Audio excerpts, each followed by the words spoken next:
Dahl joins us, as does Robin Nunn. So welcome to both, Dina and Robin. It's good to have you both back on the program. Robin, I'll start with you, and Dina, you'll weigh in on this as well. We talked about what's going on right now in this cross-examination. Caitlin put up one colorful kind of exchange between Todd Blanche and Michael Cohen. Here's another. As it started off in a fiery fashion, we wondered if he'd get into the TikTok updates, and he did right away. "You know who I am, don't you?" Todd Blanche says. And Cohen says, "Yeah, I do." Blanche, in fact, April 23rd, you went on TikTok. You called me a crying little S-word, didn't you? And Cohen says, "Well, that sounds like something I would say." So what do you think, Rob, in terms of what they're trying to do? We had lawyers telling us yesterday if they were on this case, they'd really be waiting to have a chance to cross-examine a witness like Cohen. Yeah, I think that what they're trying to do is establish that Cohen has deep hatred for Donald Trump, and that it's so deep that he's even defying the prosecution in this case, who's asked him to kind of keep it under wraps and stay off social media and not insult Donald Trump any further. They're really trying to say that the real Michael Cohen is someone who is, unhinged, who is not the person that we've seen in direct, who is full of remorse, a good guy, sort of soft-spoken. That's not the real Michael Cohen. They're trying to prove that Michael Cohen is a guy who goes on Twitter, who writes things about people that are being prosecuted, that he has a vendetta against the former president of the United States, and that no one should feel sorry for him, and that he is someone who's out to get him. He was on TikTok, as recently as the other day with this shirt, that says Trump should be behind bars. And I think Blanche was just asking him a few minutes ago, you want to see him convicted, right? Because he said that publicly a number of times, and he was refusing to answer. You had to ask him 4 or 5 times, and finally says, "You want to see him convicted, yes or no?" And instead of saying yes or no, Cohen just said, "Sure." So that was the exchange here a few minutes ago. Now, Dina, let me ask you about this. Earlier in the day, we did have, remember, this case for all the drama is about falsification of business records. We had the testimony Caitlin talked about. I'll put up some of these false invoices. There you go,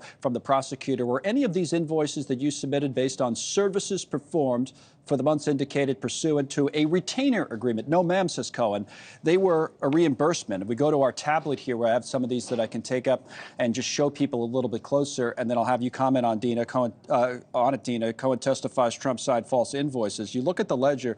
Caitlin had this, but I could zoom in on this. What is it? Retainer. See that? When we zoom in right there, we go over here, the amount, $35,000 was 35 grand a month. How effective was that from the prosecution standpoint, do you think, before we went to the cross?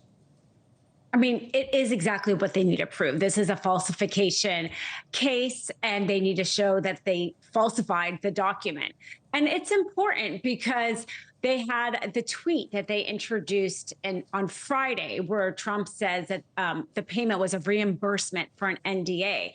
And it's the comment from the tweet, and you compare it to what's written on the invoice, and it's that tying of this disparity that we will see the prosecution talk about when they get to closing. And that's their whole case. If you're the defense, Robin, how do you take that apart? Again, so they're going after his credibility. There's a Vanity Fair article being introduced as we speak here that Cohen was involved in, where he said he would, quote, take a bullet for Trump. But how do you go back at what Cohen testified to earlier in the day? What would your strategy be? Yeah, I think that it's exactly how Todd Blanche and his colleagues are handling it, in terms of pointing out the inconsistencies, pointing out that this is someone who cannot be trusted, going to really the heart of the fact that this is not a credible figure for this jury to be listening to, or a sympathetic person that is being presented to the court. You really just have to keep hitting on the fact that he is a convicted liar. Right. And to that point, here's an exchange, Dina. This was just a minute ago on Cohen.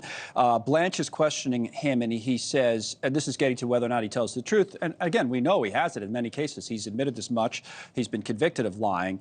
Did you continue to protect him? Yes. This is earlier with the prosecutor, Hoffager. You continue to lie for him? Yes, out of loyalty and in order to protect him. And then a moment ago on the cross, Blanche lists a number of times that Cohen complimented Trump.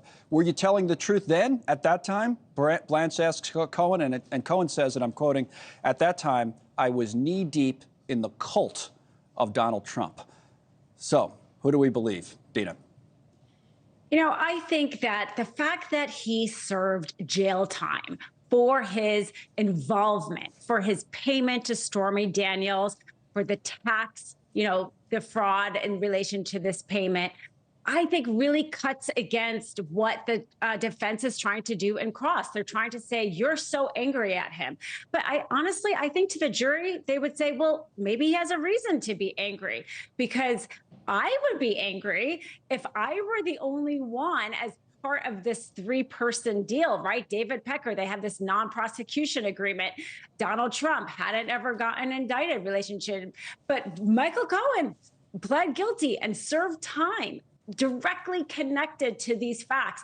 So I think that they should be a little bit careful, to be quite honest, the defense, as trying to talk about his anger, because I think on redirect, that's really easy to answer. Hey, are you angry because you're the only one that served time? Interesting. And the answer would be yes. And so far, it doesn't seem like they're being that careful. It's been quite heated here in these opening minutes of the cross-examination. We'll keep you updated. Thank you, Dina. Thank you, Robin. Updates to come from Lower Manhattan on all of this throughout the show.